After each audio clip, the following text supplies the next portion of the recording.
నమస్తే, welcome to Yoyo TV. Telangana రాష్ట్రంలో ఇంకా వలసల పర్వం కొనసాగుతుంది. కాంగ్రెస్ పుంజుకున్న నాటి నుంచి ఇప్పటి వరకు ఆ పార్టీలో చేరుతున్న వారి సంఖ్య అంతకంతా పెరుగుతుంది. కారణాలు ఏవైనా రాష్ట్రంలో అధికారంలో ఉన్న పార్టీ వైపే ఇతర పార్టీ నేతల చూపు ఉంటుంది. అయితే తెలంగాణలో కూడా అదే జరుగుతుంది. అధికారంలోకి వచ్చిన కాంగ్రెస్ గూటికి చేరేందుకు బీఆర్ఎస్ ఎమ్మెల్యే మాజీలు ఇప్పటికే రంగం సిద్ధం చేసుకుంటున్నారు. అయితే కాంగ్రెస్ కు పట్టులేని హైదరాబాద్లోని పలువురు నేతలు, కార్పొరేటర్లు కూడా పార్టీ వైపే చూస్తుండడం విశేషం. కనీసం 10 ఏళ్లు అధికారంలో ఉండవచ్చునన్న అంచనాలతో గులాబీ పార్టీకి బాయ్ బాయ్ చెప్పేందుకు సిద్ధమవుతున్నారు. పార్లమెంట్ ఎన్నికలు సమీపిస్తుండటంతో ఎన్నికల్లో అనుసరించాల్సిన వ్యూహంపై గులాబీ పార్టీ వర్కింగ్ ప్రెసిడెంట్ కేటీఆర్ 2 రోజుల కిందట నిర్వహించిన సమీక్షకు 20 మంది కార్పొరేటర్లు డుమ్మా కొట్టడంతో వారు పార్టీని వీడనున్నట్టు జరుగుతున్న ప్రచారానికి బలాన్ని చేకూరుస్తుంది.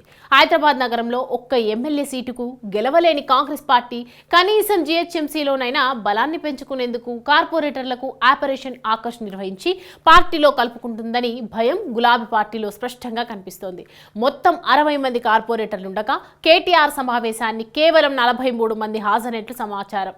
గైర్హాజరైన 17 మంది కార్పొరేటర్లతో పాటు మరికొందరు కార్పొరేటర్లు డిసెంబర్ 3న అసెంబ్లీ ఎన్నికలు వెలువడిన తర్వాత, కొందరు సీఎం గారు రేవంత్ రెడ్డి ప్రమాణ స్వీకారం చేసిన తర్వాత, మరికొందరు కాంగ్రెస్ పార్టీకి టచ్ లో ఉన్నట్లు సమాచారం. కాంగ్రెస్ పార్టీ కార్పొరేటర్లకు ఆపరేషన్ ఆకర్ష్ నిర్వహించి పార్టీలోకి ఆహ్వానిస్తున్నందున విషయం కేటీఆర్ కూడా ముందే పసిగట్టి మీటింగ్ కు హాజరైన కార్పొరేటర్లను పార్టీలోనే కొనసాగేలా అసెంబ్లీ సీట్లు పెరిగితే బీఆర్ఎస్ పార్టీలో నేడు కార్పొరేటర్లుగా ఉన్న వాళ్ళకే మున్ముందు ఎమ్మెల్యేలుగా అవకాశం కల్పిస్తామంటూ ప్రకటన చేశారనే చర్చ రాజకీయ వర్గాల్లో విస్తృతంగా జరుగుతుంది.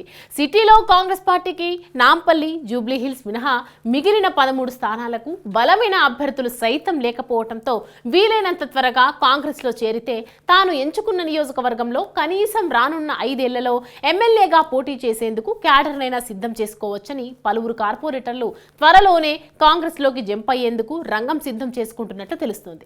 అధికారంలో ఉన్నప్పుడు ఎమ్మెల్యేలు, కార్పొరేటర్లు కేసీఆర్, కేటీఆర్లను తమ వ్యక్తిగత లేదా నియోజకవర్గం లేక ఇతర పనులపై వచ్చినా వారికి అందుబాటులో లేని కేటీఆర్ ఇప్పుడు పార్లమెంటు ఎన్నికల వ్యూహం పేరిట ఆగమేఘాలపై మీటింగ్ నిర్వహించారంటే అది కేవలం పార్టీలో ఉన్న కార్పొరేటర్లను కాపాడుకునేందుకేనంటూ రాజకీయ వర్గాల్లో చర్చ జరుగుతుంది.